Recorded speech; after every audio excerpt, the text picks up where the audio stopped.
معاشی استحکام جو ہے سیاسی استحکام کے ساتھ ہی آ سکتا ہے، یہ تو سب معلوم ہے۔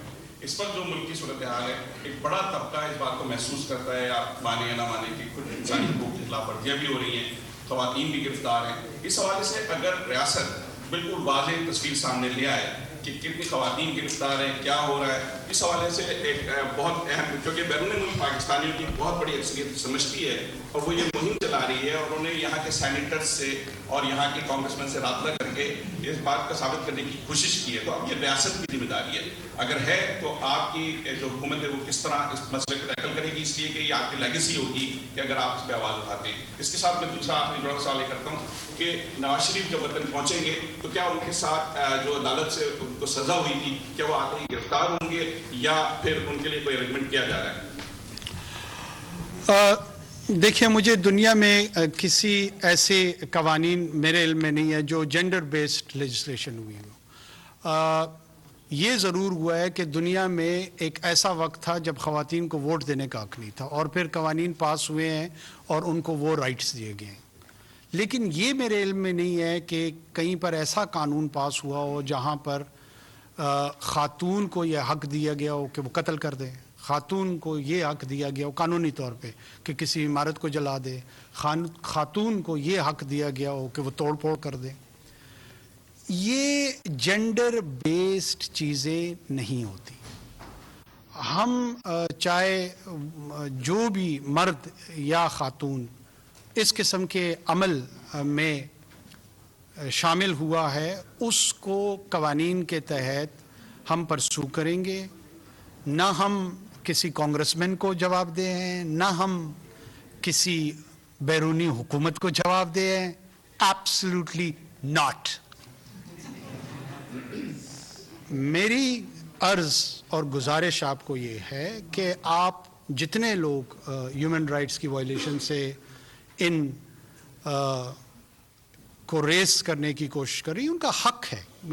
میں ان کو سٹائفل نہیں کرنا چاہتا، میں ان کا گلا نہیں گھونٹنا چاہتا، لیکن ہم ایک سورن ملک ہیں، ہمارے اپنے قوانین موجود ہیں، اور ان قوانین کے تحت چاہے وہ ہمارے شہری ہوں یا ایسے شہری ہوں جو دوسرے مملکتوں کی شہریت رکھتے ہوں، اگر وہ ہمارے قوانین کی وائلیشن کریں گے تو ہمارے ادارے، جوڈیشل ادارے، قانون نافذ کرنے والے ادارے اس کے مطابق ان کے ساتھ رویہ رکھیں گے۔ باقی اگر کسی شخص کے حوالے سے کسی کا کوئی شبہ ہے اور اس کو ایک سیاسی رنگ یا اینگل دینا چاہتا ہے تو وہ ایک علیحدہ ایشو ہے۔ ہم as a care taker government جتنے بھی پولیٹیکل پلیئرز ہیں کوشش کریں گے کہ نسبتاً ٹرانسپیرنٹ رویہ اور نیوٹرل رویہ تمام لیڈرشپ کے ساتھ رکھیں۔ اس کا بھی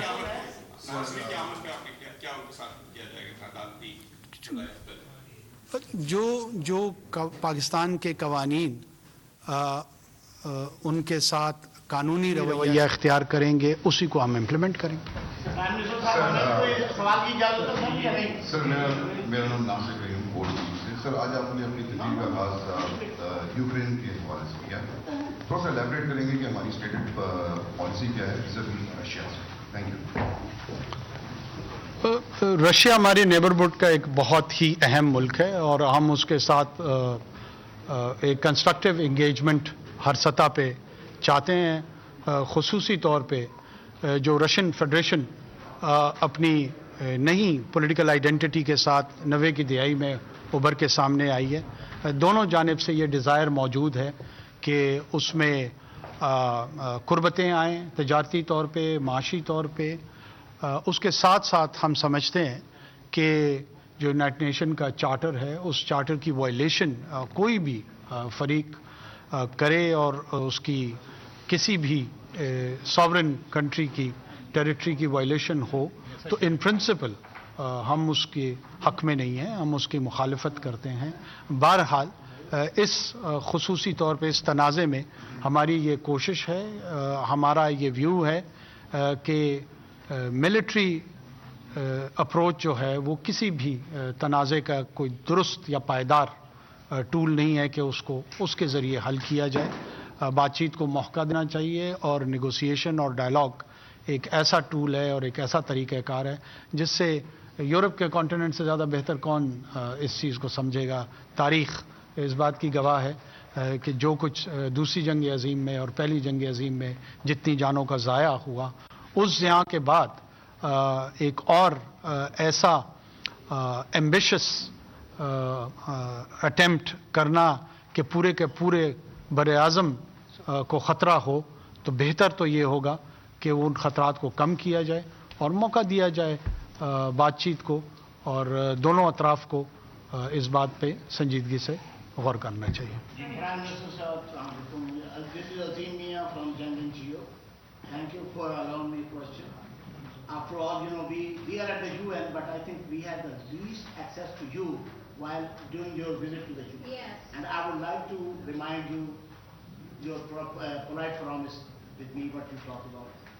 Okay, my question is کہ آپ ابھی تشریف لائے ہیں، مہنگائی کا دور ہے، ڈالر جو ہے بہت مہنگا ہے، اس میں آپ کے دورے میں آپ نے حفاظت کے کتنے پہلوؤں کا آپ نے احترام کیا اور خیال رکھا؟ دوسری بات یہ ہے کہ آپ نے اپنی تقریر میں جو جینوسائڈ کا لفظ استعمال کیا ہے، کیا یہ بہت زیادہ اسٹرانگ نہیں، اور اس سے کیا پاکستان اور بھارت کے درمیان ایک سفارتی جینوسائڈ ہونے کا واچ نام امکان کو نہیں ہے؟ جینوسائڈ واچ پہ رکھا ہوا ہے کہ تو آرگنائزیشن. یہ میرا سوال ہے، اگر فالو اپ اجازت دیں گے تو میں جی آپ کو ویسے کسی سے اجازت لینے کی ضرورت نہیں ہے.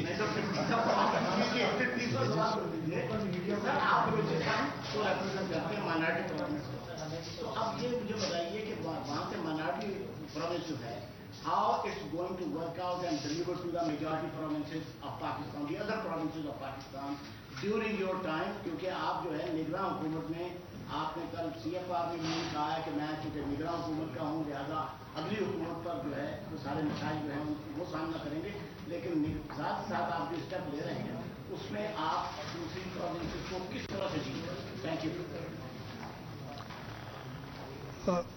جینوسائڈ جو ہے وہ بڑا مناسب لفظ ہوتا ہے جب وہ کمٹ ہو رہا ہو تو اس کو ڈسکرائب کیا جائے. یہ پہلا نقطہ ہے. اس کے سافٹ یا اسٹرانگ ہونے کی ریلیونس تو بالکل بھی نہیں ہے.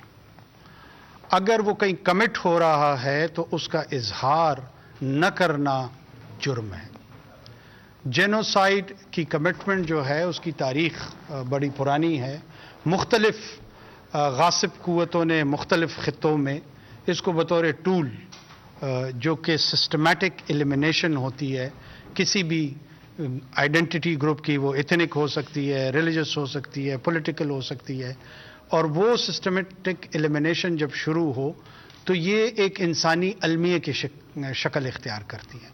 اگر آپ سمجھتے ہیں کہ کشمیر میں جو انسانی المیہ جنم دے رہا ہے، ریاست پاکستان اس حوالے سے اس لفظ کا استعمال نہ کرے کہ وہ بہت سخت دکھائی دے گا، تو میں نرم لہجے میں آپ کو کہتا ہوں کہ اس سے علاوہ کوئی آلٹرنیٹ لفظ مجھے انگریزی زبان میں نہیں مل رہا تھا جس کو میں بیان کر سکتا، ایکسپلین کر سکتا کہ وہاں پہ حقیقی صورتحال ہے کیا. کشمیری جان سے جا رہے ہیں میاں صاحب، ان کی ہزاروں لوگوں کی، خواتین کی عزتیں لٹی ہیں. میرے خیال میں آپ عزتیں لٹنے کا جو ترجمہ ہے وہ ذہن میں آپ کے کلیئر ہو رہا ہوگا. سینکڑوں ہزاروں کشمیری ایکسٹرا جوڈیشل کلنگ میں جان سے ہاتھ دھو بیٹھے ہیں. والدین تھے ان کے، مائیں تھی ان کی، بہنیں تھی ان کی. They had loved ones. اور میں یہاں بیٹھ کے یہ سوچوں کہ جینوسائڈ کا لفظ کہیں گرا نہ گزر جائے کسی کے کام پہ. بہرحال آپ کی اپنی ادائیں، آپ اس پہ غور کریں. ہم عرض کریں گے تو شکایت ہوگی.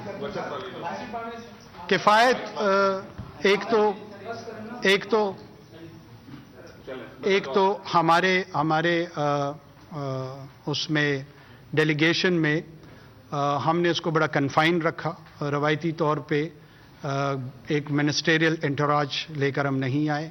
فارن منسٹر صاحب جن کا ڈومین تھا UNGA اور اس سے ریلیٹڈ ایکٹیویٹیز، وہ ہمارے ساتھ تشریف لے کر آئے ہیں.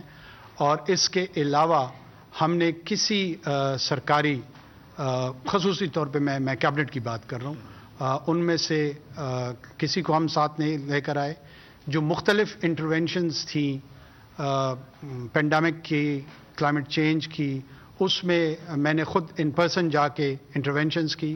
کچھ جگہوں پہ فارن منسٹر صاحب نے وہ کردار ادا کیا اور پاکستان کی ہم نے پریزنس بھی وہاں شو کی، اور میں سمجھتا ہوں کم لوگوں کے ساتھ زیادہ کام کرنے کی کوشش کی. سر آپ سے مصور فرام نیوز لاہور. سر اس وقت with due respect پاکستانیوں کا جو پرابلم ہے اس وقت وہ یہ ہے مہنگائی، بجلی کے بل. پاکستانیوں کا پرابلم اس وقت یہ نہیں ہے کہ عمران خان الیکشن لڑے گا، نواز شریف گرفتار ہوگا یا نہیں ہوگا. تو آپ نے اپنے سالیہ دورے میں بڑی معاشی گفتوں کے سربراہان سے ملاقاتیں کی، IMF حکام کے ساتھ ملاقاتیں کی. تو کیا پاکستانیوں کے لیے کوئی خوشخبری ہے کہ مہنگائی جو ہے اس پر قابو پا لیا جائے گا؟ کیا انویسٹر جو ہے وہ اپنا سرمایہ پاکستان میں رکھیں، ان کو باہر جانے کی ضرورت نہیں ہے؟ آپ کے حالیہ دورے میں پاکستانیوں کے لیے اگر کوئی خوشخبری ہے تو پہلی وہ ان سے ان کو آگاہ کر. سر جس تاریخ ہوئی کہ پاکستان میں جو فیول ہے وہ US سے زیادہ مہنگا بک رہا ہے پر لیٹر. جی دیکھیں، انفلیشن اور مہنگائی کے حوالے سے میں پہلے بھی عرض کرتا چلوں، پہلے بھی ایک سوال کہ اس میں نے عرض کی تھی کہ کچھ چیزیں ہیں جن پہ ہم ایڈمنسٹریٹو اقدامات لے رہے ہیں، جیسے اسمگلنگ ہے، ہورڈنگ ہے، ڈالر کرنسی کی جو اللیگل ٹریڈنگ ہے، اس پہ جوں پچھلے ایک ماہ میں ہماری حکومت کے دورانیے میں انٹرونشن کی گئی ہے، اس کے اثرات آئے ہیں. اگر کوئی یہ سمجھتا ہے کہ اس کا کوئی اثر نہیں آیا ہے تو وہ حقیقت سے انکار کر رہا ہے. یہ تمام میڈیا اس کا وٹنس ہے، تمام پاکستان اس کا وٹنس ہے کہ چینی کی قیمتیں کم ہوئی ہیں، غذائی اجناس کی قیمتیں کم ہوئی. کتنی کم ہوئی ہیں اس پہ ضرور بحث کیا جا سکتا ہے، لیکن ہوئی ہیں، کم ہوئی ہیں. ڈالر کا ریٹ نیچے آیا ہے. یہ وہی ساری چیزیں ہیں جو میں سمجھتا ہوں ایک ماہ ہماری حکومت کو اب تک ہوئے ہیں. اس ٹائم لائن میں یہ انکریجنگ ہے، یہ کافی نہیں ہے لیکن انکریجنگ ضرور ہے. ہم اسی کو کنٹینیو کرتے ہوئے کوشش کریں گے کہ جب ہم کنکلوڈ کر کے الیکشن کی طرف جا رہے ہوں تو اتنا سٹیبل ہو، فارن انویسٹمنٹ آئی ہوئی ہو، کچھ پرائیویٹائزیشن ہو چکی ہو، اور جب وہ مینڈیٹڈ حکومت کو ہم ہینڈ اوور کریں، یہ حکومت انتقال اقتدار ہو، تو وہ کمفرٹیبل انداز میں نیکسٹ 5 ایئرز میں اپنا پلان، اپنے مینیفیسٹو کو امپلیمنٹ کر سکیں. پہلا سوال یہ ہے کہ اسلام خوفیہ پر ہم بہت بات کرتے ہیں، لیکن پاکستان عملی طور پر اس کے لیے کیا اقدامات کر رہا ہے؟ دوسرا، ہماری اکانومی کی جو صورتحال ہے، افغان مہاجرین جو ہیں ان کے جانے کا کیا ہم لوگوں نے کرنا ہے؟ کیونکہ فارن منسٹر صاحب نے تھوڑی دیر پہلے کہا کہ جو چاہیے ہم کیا کریں گے. دیکھیں، فارن منسٹر صاحب نے بالکل درست کہا ہے. ہمارے 1951 کے جنیوا کنونشن کے تحت جو رجسٹرڈ ریفیوجیز ہیں اس کے حوالے سے بین الاقوامی آبلیگیشنز، اور پاکستان بطور ایک رسپانسبل اسٹیٹ اپنے آبلیگیشنز کو ڈیفائی نہیں کر سکتا. ہمارے ہاں جو لگ بھگ ہمارا اندازہ ہے وہ ہے کوئی 5 ملین کے قریب افغانس جو وہاں پہ جنہوں نے رہائش اختیار کی ہوئی. اراؤنڈ 2.8 ملین جو ہیں وہ رجسٹرڈ ریفیوجیز ہیں. ان کے حوالے سے تو ہماری آبلیگیشنز ہیں. لیکن باقی ماندہ وہ ایلینز ہیں جن کے پاس کوئی قانونی جواز موجود نہیں ہے کہ وہ ہمارے ملک میں ہوں. ان کے متعلق ہمارا یہ خیال ہے کہ ان کو واپس جانا چاہیے، اور اس میں ان کو واپس بھیجنے کے لیے جو ایڈمنسٹریٹو اقدامات ہیں، جو انتظامی وہ ہیں انٹرونشنز ہیں، وہ ہم کرنے جا رہے ہیں اور انشاءاللہ کریں گے. وزیر اعظم صاحب، میرا نام آفتاب مغیری ہے، PNN نیوز سے وابستہ ہوں کراچی سے. ایک تو آپ کا صوبہ بلوچستان اور میرا صوبہ سندھ اور پاکستان جو ہے کلائمیٹ چینج کی وجہ سے جو ہے بہت تباہی ہوئی. آج بھی آپ کے صوبے کے لوگ منتظر ہیں امداد کے، سندھ کے بھی لوگ منتظر ہیں کہ وہ امداد ملے. ٹینٹ آج بھی نہیں مل رہے، گھر آج بھی نہیں مل رہے. وعدے جو کیے تھے انٹرنیشنل کمیونٹی کے وہ آج تک پورے نہیں ہوئے، اور آج بھی انٹرنیشنل کمیونٹی کی جانب پاکستان کے لوگ دیکھ رہے ہیں. کچھ اس پہ بات ہوئی، بتائیے گا.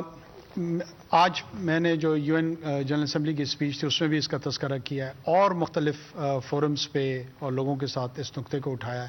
ہمیں کوئی لگ بھگ 10 ساڑھے 10 ارب ڈالر کی پلیجز جنیوا میں ملی تھی. اب وہ